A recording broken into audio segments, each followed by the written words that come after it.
Welcome to the Protector Culture Podcast with Jimmy Graham.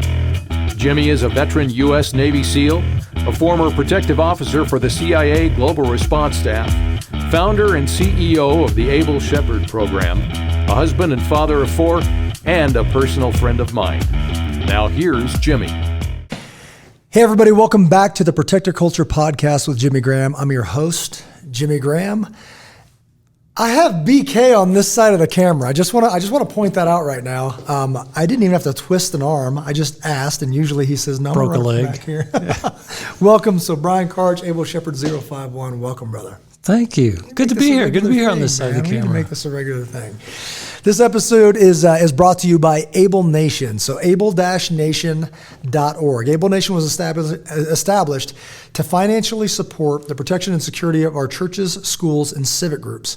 What we say is you've identified the right people, and if you're at that spot where you can't move forward because you need financial support with either scholarships for training, medical supplies, or any security gear, then Able Nation can help. So Able Nation was born from the Able Shepherd community, and myself and Neil Pinkham were going from churches and schools and trying to find ways we could help. And sometimes we would just dig in our pocket and pay for something. We invited the community to join us, and it worked. So we've done motorcycle trips across the nation. We've done things together as a community, raised funds, and then put those in that spot that would make children safer, specifically in our churches, schools, and civic groups. Learn more at able-nation.org. Please prayerfully consider supporting that organization. Makes things like this possible, and we are making a difference, so appreciate you. All right, brother, let's get into it. As I told you, we were kind of going back and forth with, I didn't know how deep I wanted to go on this one, but man, it's I had somebody in the interwebs, in our world, our Able Shepherd world, saying, "Hey, I was kind of hoping I'd hear more about what's going on today." I think I've been trying to. I'm not shying away from it at all, because once I started thinking about it, I'm like, okay, now I'm calling myself out. We need to go ahead and address this, and this is just really the way that I see this. And feel free to chime in on any level. But right now, I want to address what's going on with the nation. President's Day is coming up. I'm going to say something. I'm going to post probably a Facebook Live on President's Day, and I haven't been able to wrap my head around it. It's a rough one this year. Yeah, for sure. I am about as patriotic as they come. I have always respected the office of the President of the United States, even when I didn't particularly agree with the President. And this is a tough year. So, obviously being a vet, understanding how the system must work and be defended. But right now there's so much division in that. The way I see this is if there's an injustice here, which obviously there was a Mike Lindell, the MyPillow guy, Christian guy, invested a lot of time and money into exposing what appears to be some malfeasance, some illegal activity that must be investigated. So I don't know where you fall on this one, but right now you kind of start to talk and you're like, I just want to make sure that I'm correct in what I'm saying. So that's why I've been quiet, because I'm still trying to figure it out in my head. I'm so torn right now as is a nation, and that's what I want to spend some time on. Yeah, I think what's interesting for me is I hear news, and to me it's an opinion. So if something catches my ear, I want a second point of view, a different point of view, a different angle. And it seems like on some fronts things have gotten very quiet. Yeah. Like these massive issues have just gone away, and I think maybe some reporters, some stories that have come up that have maybe highlighted potential wrongdoings, quote unquote, by the other side, they're just swept under the rug. Yeah, and at first I was like, there needs to be proof. There needs to be proof, but then when you submit proof, fact-based proof, and it won't be seen, that puts you in a weird spot. Yeah. This system that has worked for over 200 years, it must be defended. Even if you don't agree with it, it must be defended, because it's been so proven, globally, that other systems simply do not work. So that's a slippery slope, and I want to make sure that we say in my Bible study, check the color of your horse. You don't want to be like, yeah, woo, and look down and you're on a red horse breathing fire and you're like, wow, how did I end up on the wrong side? So I think that's huge. Anybody who's responsible and their words mean something, you want to weigh them, but I'm not okay sitting here talking anymore. That's the thing that I really wanted to address. And the place that I've landed, because accountability, we talk about, honor, integrity, accountability at Able Shepherd being our core values. Well, accountability dictates that now that's pointed at me. So what am I going to do while waiting? So I'm not going to wait idly by. Patiently I'll wait, but not idly. So I've said it this way: in a war of good and evil, do good. Because then anything you do, big or small, is going to, tip the scales in the side of good. And I kind of funny, I did a Facebook Live talking about, take your friggin' shopping cart back. It's called the shopping cart test. This is the thing. I didn't know that. Somebody told me that's actually a thing. Do you park it in the rocks so the kid can come get it when it's cold? Oh, it's cold out. I don't want to take this thing back. Right. You mean that he's going to be out here for another 30 minutes because of 20 of you dudes, right? It means somebody else will take care of that entitlement. Even things like that throughout the day just rock me. Littering. My kids know I hate littering. And all you're saying is take it back to the little parking spot. You don't have to take it back inside. There's a thing for it. Just put it in there, right? And when he grabs them, he grabs them together. He walks for yours all the way out there, right? Yep. And chances are his day is going to be harder than your day. You know what I mean? It's like you're older, you're like, I've kind of made it. I can put my stuff wherever and you clean up after me. That is a bad habit to get into, and it turns into a culture, and I'm not down with it. So I'm hard on myself on that because I think that's where accountability starts. So what I'm saying is, like, anything that you can do, no matter how small, launch. Do something good. And then pray about the bigger things. Make that a habit. That habit of those things that seem trivial to me, they're not. They're a way of life, and other people benefit from it. And that's where I think we need to start, because we got comfortable. All of a sudden we got comfortable and we don't need each other anymore. Or we thought we didn't need each other anymore. Able Shepherd was a big part of showing me, no, we actually do. That thing I needed as a vet starting a business, I created. And I've got community again, and I've got brothers again, and I've got sisters, and we're doing things and it feels good. Like, you can't explain what that ride was to us when we went out across the country with a bunch of people across the Northwest. And you live with them for 20 days, 24 hours. Like, how do you tell somebody who wasn't there? You can explain it and it's fun, but you're never going to get that energy of people that were there talking about it again. Mm-hmm. So we're tapping into ways that we can do to make people come alive. So, and one thing I've picked up on, whether it be an Able Shepherd or on these rides, is it's got to start locally. It's got to start small. You can't wait for somebody else at some national level or some organization. Find the people close to you. Make a group close to you, and let that group grow and expand organically. And that's how it starts. I think when people are waiting for some big thing, and this is what I've heard, just like I've got these people saying this, I've got everything from groups of people saying, well, the machine must go on, so we just got to step in line. Just take it for 2 years, maybe 4 years, start to work all that back. So basically they're just ready to just kind of take it for 2 years. I don't think that's correct. I think you need to get started right now, even if it's a small project, because small ones lead to big ones.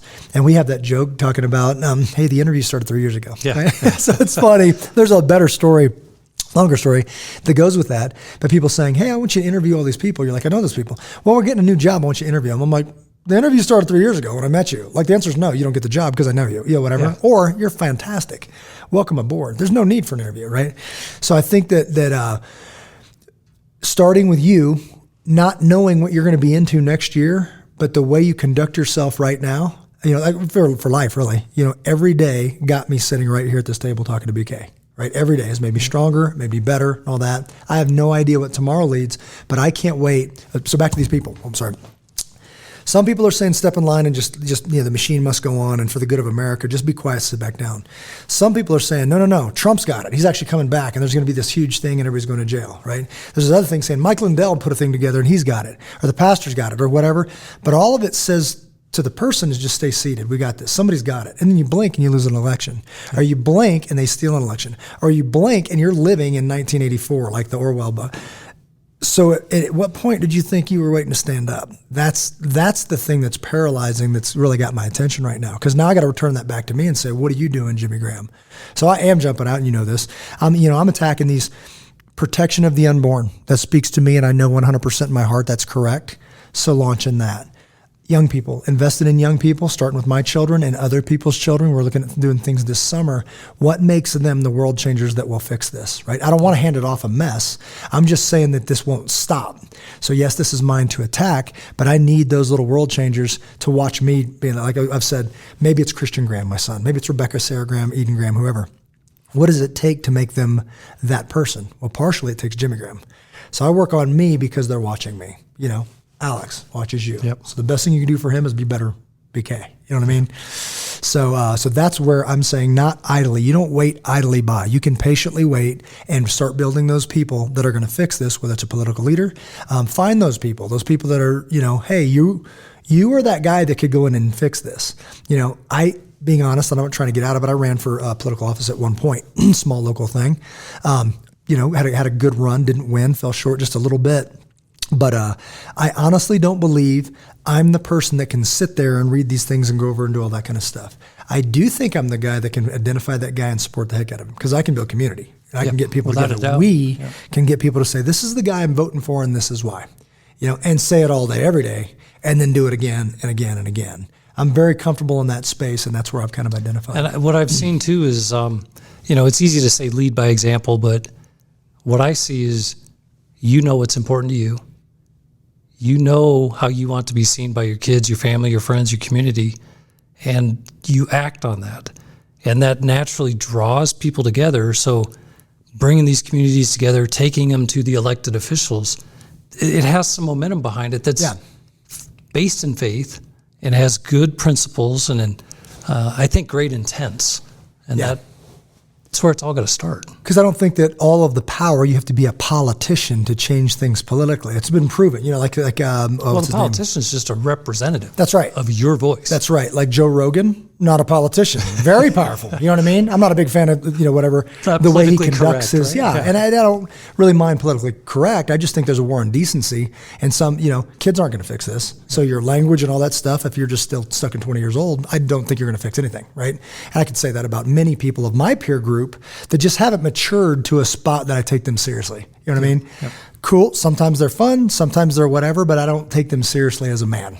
I'm not calling them not a man. I'm saying me. I have a vision of what I'm looking for. I choose my heroes very, very carefully. I think I put emphasis on that word. I've known heroes, and I don't consider myself a hero. I'm a hero to my kids and my wife, if I'm lucky, and that's enough. But I'm saying that means a lot to me. So if you can't conduct yourself in an adult fashion, then you're not in that category for Jimmy Graham. The rest of the world, it's on them. But so do you think you'll share with us who one of these heroes might be? One of my heroes? Yeah. Put you on the spot. Jack Hibbs. Jack Hibbs is a hero of mine. He's a spiritual leader of mine, doesn't know me. I've actually got letters out to Jack Hibbs at Chino Hills, letters out to Hillsdale College, letters out to like Larry Arnn. There are people out there. Lila Rose. Lila Rose is a hero of mine. I have met her. Actually, I've met her just briefly. She would know I was at a speaking engagement that she was at, and we didn't personally meet. There's several out there. There's people out there right now. I mean, pretty much any missionary that's preaching the name of Jesus in another country. One, this is actually within our group, that recently lost their life to cancer. Somebody in our program, I don't know if you know this or not. I made a phone call to try to get someone's mother home, just to assist in any way I could. Everybody calls me and say, hey, you got a CIA buddy or somebody overseas that can help with whatever. I don't even know if the guys that I know where they're at, but I did end up making a call to a friend at a very big insurance company here that he just came to mind. He called this guy. Next thing you know, she's home, and he gets to spend several precious minutes with her before she passes. Oh. It's crazy how that stuff works. Anyways, I don't know how I got on that. But yeah, how about you? Heroes?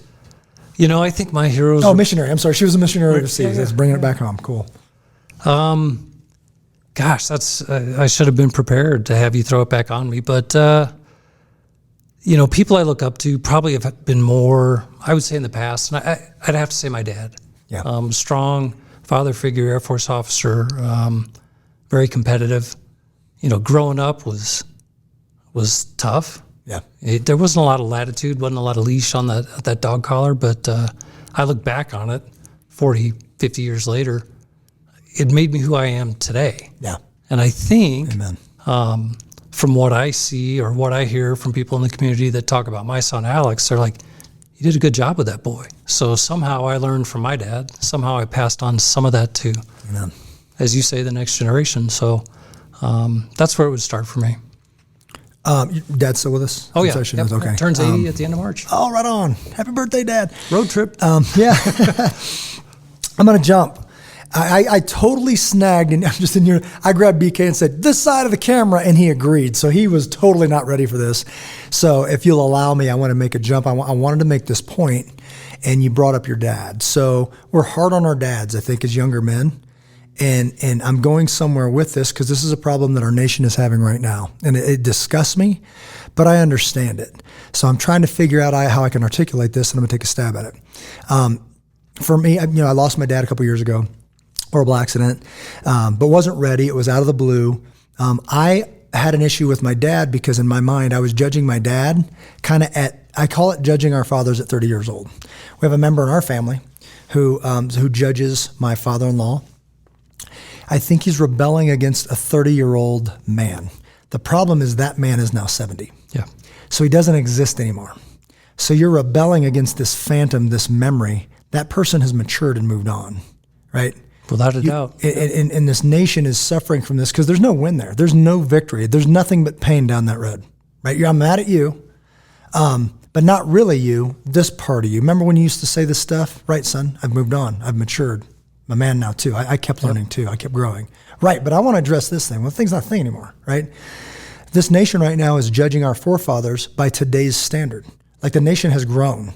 Those people, if they lived today, wouldn't be those people. They would be different people because they grew. Everybody learned, right? Yep. But it's only some of them. So if you were a white man, let's just throw it out there because I'm Asian dude, this stuff bounces off me. Like people can't call me racist, right? That's just funny to me. It's like whatever, like, oh yeah, no, I can't because like I'm not sure what the rules are because he's Asian, whatever, whatever.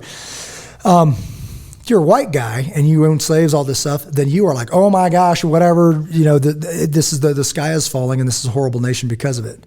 But if you're a black man back then selling your own people, somehow the rules don't apply to you. So hold on a second. Wait a minute. This guy did this and you're white, so you're part of that. But you're black, so you're part of selling your own people? Wait a minute.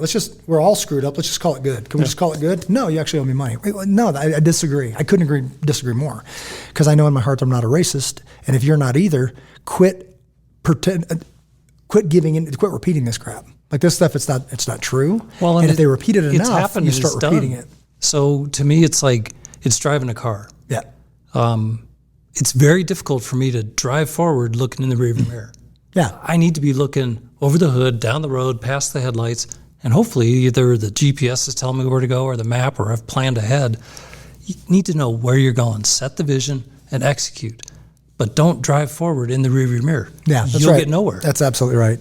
It's a train wreck waiting to happen. The moment, the phone call, and this is weird because of how quickly other thoughts should have come in. I get a phone call. It's from my aunt. Hey, and it's from my mom's phone though. Hey, mom, how you doing? All this stuff. She identifies herself. I'm like, why is she calling from my phone? Got some news that's not good. And she tells them my dad was killed in an accident, horrific accident.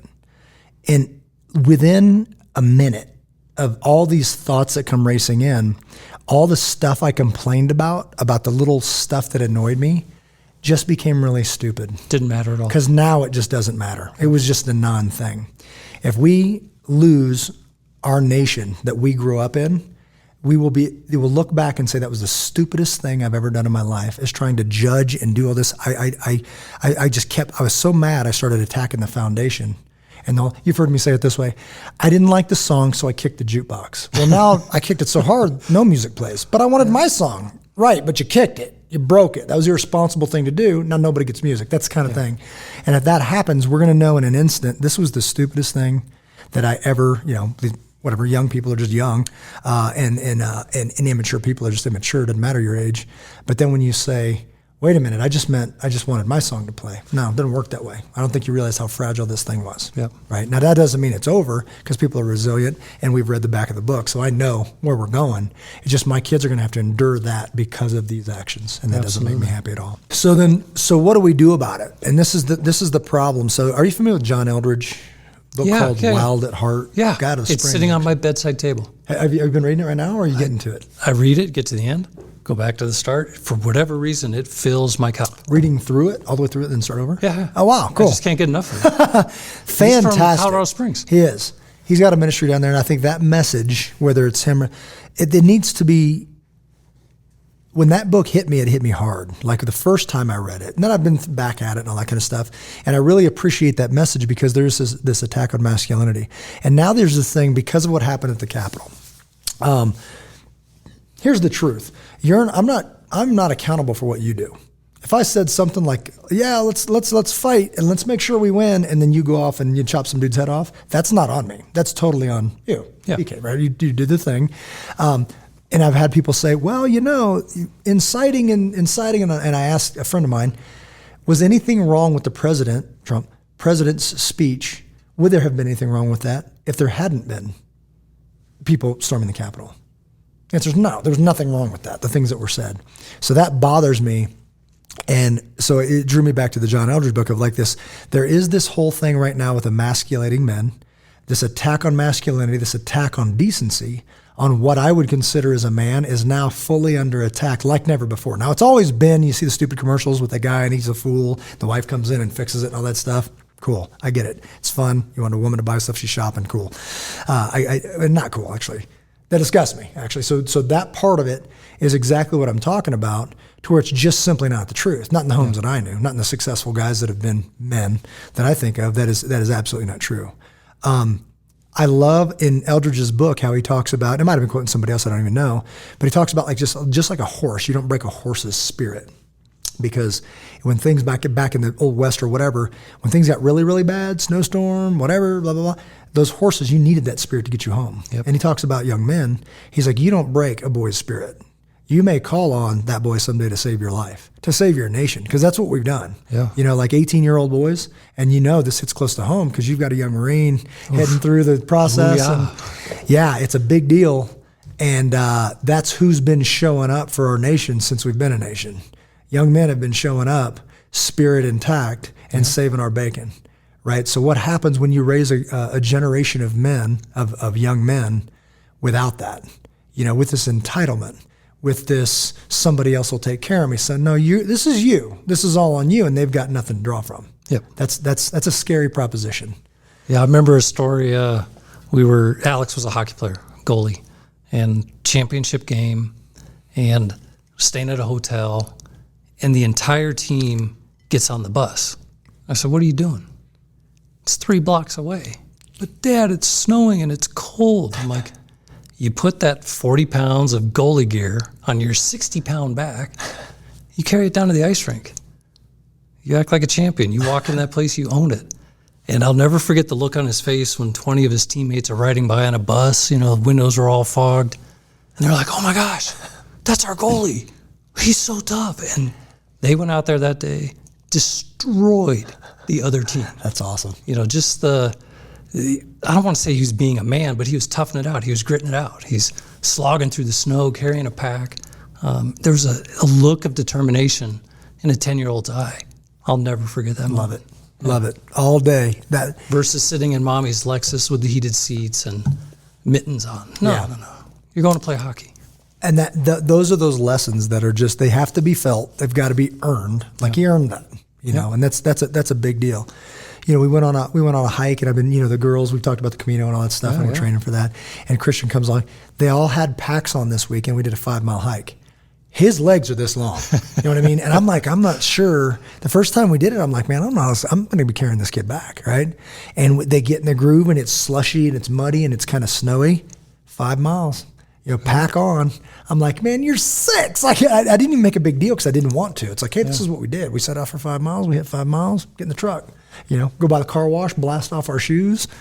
All right, let's go home. Ice cream Sunday. He slept well. Right, and then he's out. Boom. You know, he's out. And then whatever, before 6 o'clock in the morning, I'm picking him up and carrying him downstairs, getting him dressed. He's still big enough to carry. Yeah. Small enough rather. But it's on the edge. You know, he's just turned 7 later this month. And that's my favorite part of the day. Sit down, pull a blanket on the couch over us. The girls are getting ready and all that stuff. We just got a couple minutes and we'll just get him ready for the day. But yeah, that's just gold, man. And they need to see that. They need to feel it. They need to earn it.